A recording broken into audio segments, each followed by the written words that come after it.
सर्व मतदानाची जी प्रक्रिया आहे, ईव्हीएम मशीनचं प्रिपरेशन पासून ईव्हीएम मशीनचं ट्रान्सपोर्टेशन असेल, मतमोजणी असेल, प्रत्येक प्रक्रियेच्या दरम्यान सर्व उमेदवारांना, उमेदवारांच्या प्रतिनिधींना सर्व माहिती आपण दिलेली होती।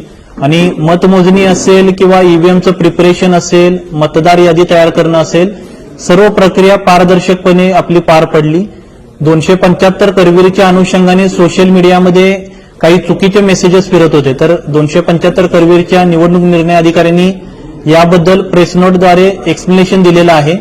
जी माहिती आम्ही मतदानाच्या दिवशी मतदानाच्या संख्येच्या बाबत दिलेली होती, त्या पद्धतीने प्रत्येक टप्प्यावरती मतमोजणी होऊन 275 करवीरची सुद्धा मतमोजणी पूर्णपणे पारदर्शक पद्धतीने झाली।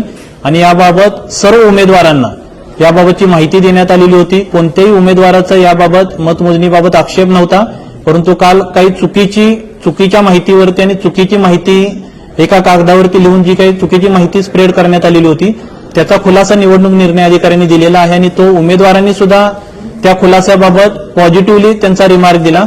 आणि ईव्हीएमच्या बाबतीत किंवा कोणत्याही बाबतीत कोणत्याही प्रकारची तक्रार न येता आणि किरकोळ घटना सोडता कोणत्याही प्रकारचा शांततेला उपद्रव होईल अशी घटना न घडता ही आपली पूर्ण निवडणूक प्रक्रिया पार पडलेली आहे। 15 ऑक्टोबर 2024 रोजी सार्वत्रिक विधानसभा निवडणुकीची घोषणा झालेली होती। त्यानंतर कोल्हापूर जिल्ह्यातील 10 विधानसभा मतदारसंघामध्ये 20 नोव्हेंबर 2024 रोजी मतदान झालं। 23 नोव्हेंबर 2024 रोजी सर्वही 10 विधानसभा मतदारसंघातील वेगवेगळ्या ठिकाणी मतमोजणी झाली।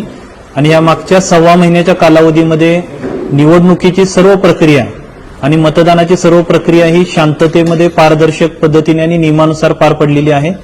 या सर्व प्रक्रियेमध्ये आमचे BLO पासून, पोलीस कॉन्स्टेबल पासून, ग्रामसेवक, तलाठी त्यांच्यापासून निवडणूक निर्णय अधिकारी, सहाय्यक निवडणूक निर्णय अधिकारी, सर्व नोडल अधिकारी सर्वांनी या सर्व प्रोसेसमध्ये जवळपास 30,000 पेक्षा जास्त कर्मचारी अधिकाऱ्यांनी या सव्वा महिन्यामध्ये कष्ट घेतले। त्यामुळे अचूकरित्या आणि पारदर्शक पद्धतीने निवडणूक प्रक्रिया आपल्याला राबवता आली।